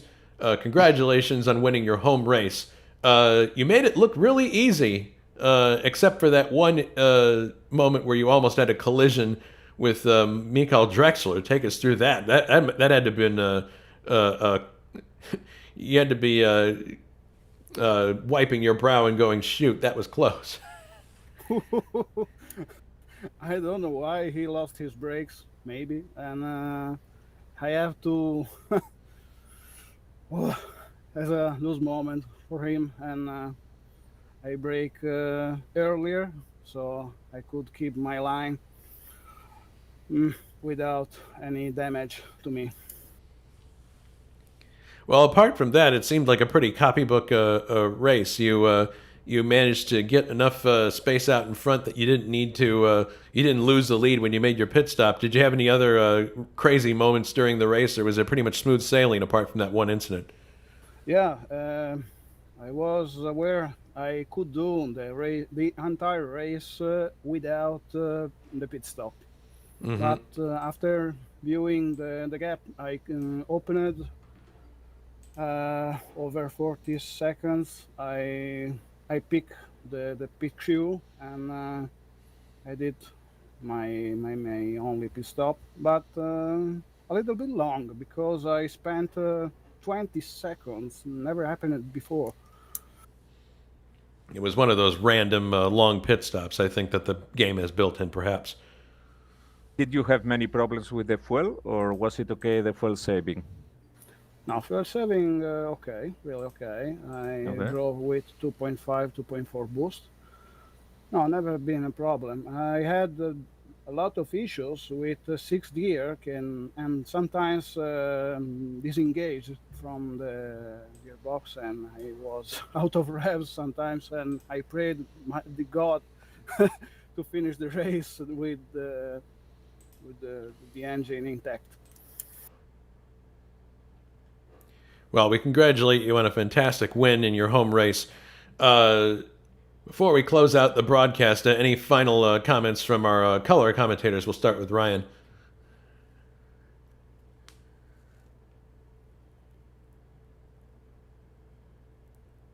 I'm sorry there, I had to put my headset back on. But what No, was that's the all right. question? No, just final thoughts on the race before we close out the broadcast. It was a great race, and great race not just at the front, but also in the further back in the field as well. But yeah, it was good to see Gabriele continuing his winning form, and yeah, I think he could be back in there in the championship hunt. He is. He's second now. So even better. Yes, this race marks the way I want to do to catch Richard Wilkes, and I'm very proud of myself today. And you know, winning your home race is a special taste, and I'm the happiest person in the world today. Well, that's obvious from hearing your voice. So, Alberto, any closing thoughts? Well, I think the championship is going to be very interesting because with this streak of wins, remember there are the drop scores, and that means that some of the races where Gabriele did not score actually do not even count in the championship. So it could be really tight towards the end, and we are heading now to another high-speed track like Portugal, Estoril, and that's going to have some very long corners. It's going to have a lot of tire wear, and people will have to choose carefully. But I think Gabriele, you are looking great now in the championship. Do you have any idea already of Portugal? Have you tried the track, and do you have an idea how the Benetton will be behaving there? Yeah, but I think will be a track made for Lotus, as a track that chassis is really exhausted because long corners and a lot of traction, and Lotus in some point can be better than my Benetton, but I have a very mighty engine, and I will do everything to be on the front. Yeah, it's very true. I think it's going to be exciting because the mix of the three tracks that are now, I think the Australian Grand Prix is going to favor the Lotus, but in the other two, anything can happen. So it's going to be really exciting. I'm happy to see this late charge of Gabriele in the championship because it's spicing it up a lot. I guess Mexico will be a track ideal for my Benetton. All right. Well, congratulations once again, and thanks very much to Ryan and Alberto for their expert color commentary, and thanks to all of you for watching. Next week we have the Tony Bettenhausen 200, and then the following week we come back F1 racing in Portugal. So for Alberto, Gabrielle, Juha, Richard Wilkes, and Ryan Walker, this is Jason White saying so long, and we'll see you next time. Everyone take care and be safe.